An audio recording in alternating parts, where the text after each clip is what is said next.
पूर्वनियोजित गोंधळ करण्याचा त्यांचा प्लॅनिंग होता.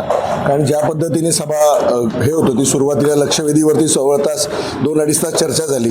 त्यानंतर विषयपत्रिका सुरू करण्यात आली, परंतु त्यांनी प्रश्नोत्तर अगोदर घ्या.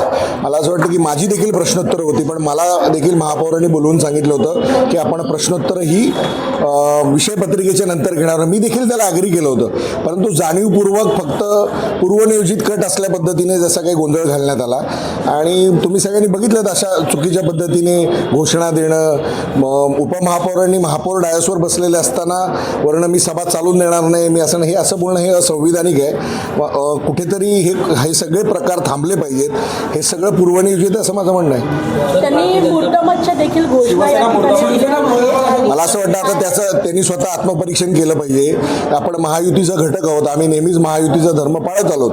आणि एवढं त्यांना जर आमच्याबद्दल वाईट वाटत असेल किंवा आम्हाला मुर्दाबाद बोलायचं असेल तर त्यांना त्यांचे मार्ग मोकळे आहेत. त्यांनी राहू नये सत्तेमध्ये, हे माझं प्रामाणिक मत आहे. कारण महायुतीत असून महायुतीचे सगळे बाकीचे सगळे तुम्हाला फायदे हवे आहेत, परंतु ज्या वेळेला महायुती म्हणून एकत्रित यायचं असं त्यावेळेला तुम्ही आमच्या बाजूने जर मुर्दाबाद बोलत असाल तर ते चुकीचं आहे. मी याचा निषेध करतो. आणि त्यांना वाईट वाटत असेल की बाबा आमच्याबद्दल, त्यांनी बाहेर पडावं. राष्ट्रगीताचा अपमान केला, आम्ही गुन्हा दाखल करणार, हे देखील त्यांनी भाष्य केलेलं आहे. याकडे कसं? उलट तर राष्ट्रगीत सुरू झालं त्यावेळेला ते अर्धे लोक बसलेले होते. आम्ही राष्ट्रगीताला उभे होतो, आम्ही सगळ्यांनी राष्ट्रगीत गायलं. तुमच्याकडे रेकॉर्डिंग असेल तर बघा, आम्ही राष्ट्रगीत गात होतो. ते तर राष्ट्रगीत पण गात नव्हते.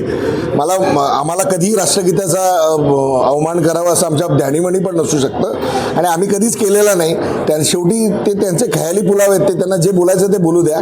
सभा ही नियमाप्रमाणेच घडत होती, परंतु त्याला कुठेतरी गालबोट लागावं म्हणून तो त्यांचा पूर्वनियोजित कट होता असं मला वाटतं.